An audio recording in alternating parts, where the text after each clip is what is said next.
everyone, and welcome to Behind the Nail Pros for the August issue. We're here with Terry Salachi, who did the nails for our cover. Welcome. Hi, Stephanie. We were so excited to have you because you have come up with this really revolutionary nail art design that you've been showing all over the place. It's been on the news, it's been in Vogue. I mean, it's really picking up a lot of press, and you brought it to us, and we're so excited to have it on the cover. So can you tell us a little bit about the idea and how you came up with it? I was really trying to figure out a way to do snakeskin that looked real.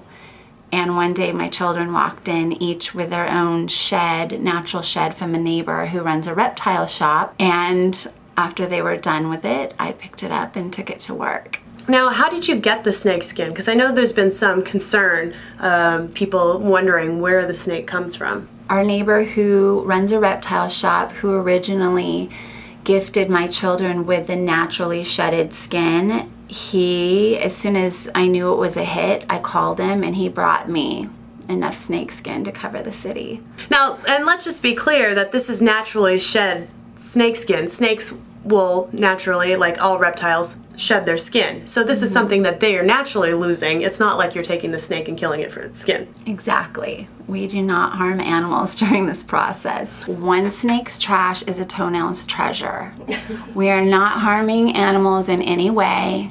You know, the snake that donated this skin to this lady's nails is still sitting on a rock smiling because his old skin is gracing the toenail of a beautiful woman. So we decided to recreate that look. Now, you had been doing it a lot on toes, but we decided to do it on fingernails for our cover. Tell us about how you did that and what challenges you had going through there between doing it on toes opposed to doing it on nails. But we'll start at the beginning with how you prepped the nails and what you did with the nails. This was my first time doing fingernails. So I knew that we needed to make it as thin as possible. On the toenails, you can get away with that extra reptilian layer. On the fingernails, we just had to cut out a base layer, and we actually didn't do a complete seal on the fingernail, which was kind of exciting because we had the texture. You started by measuring the snakeskin to fit the model's nails. Yes. We custom cut the snakeskin to fit each individual nail. So you bring the entire piece of intact snakeskin and then start cutting it apart to fit the nail. Exactly. I'll bring the entire shed and look it over because there are different variations in size of detail. There's the belly that's straight across, there's the triangulars, there's some round texture in it. So you want to pick to see what you want to use on that person, and maybe something different on every nail, or a cascading effect, just like the effect of a snake. So for the nails, you skipped the first base coat and you jumped right into the color coat. But you said that this product is something that you can use directly on the nail. Right. So what did you do after the color coat? Then I take the pre-cut snakeskin and apply it to the nail. And how do you apply it? With the clear gel. And then you let them cure? Yes. I noticed that you also went in after the snakeskin was attached to the nail to sort of trim and file it. Yes, I went in and trimmed any sharp edges, anything that stuck up higher than the others. Don't be afraid to take a soft file to it. It is very delicate, the snakeskin, so you want to use a very fine grit and maybe even a buffer to just smooth down any edges. And then you want to sanitize the surface again before you do your final coat. And then what do you do next?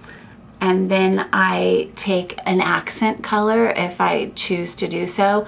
Sometimes I like to leave it natural the way it is and seal it, and other times I'll actually take an accent color and paint the snakeskin lines to create a different effect. Which is what we did for this one. Yes. And any special technique that you did, or is it just freehand and you just try to figure it out as you go along? You want to use a very fine art brush, and I will even cut hairs off the outside of the brush to make it super fine. After you painted the detailing and the accent colors and you cured it, what was the final step?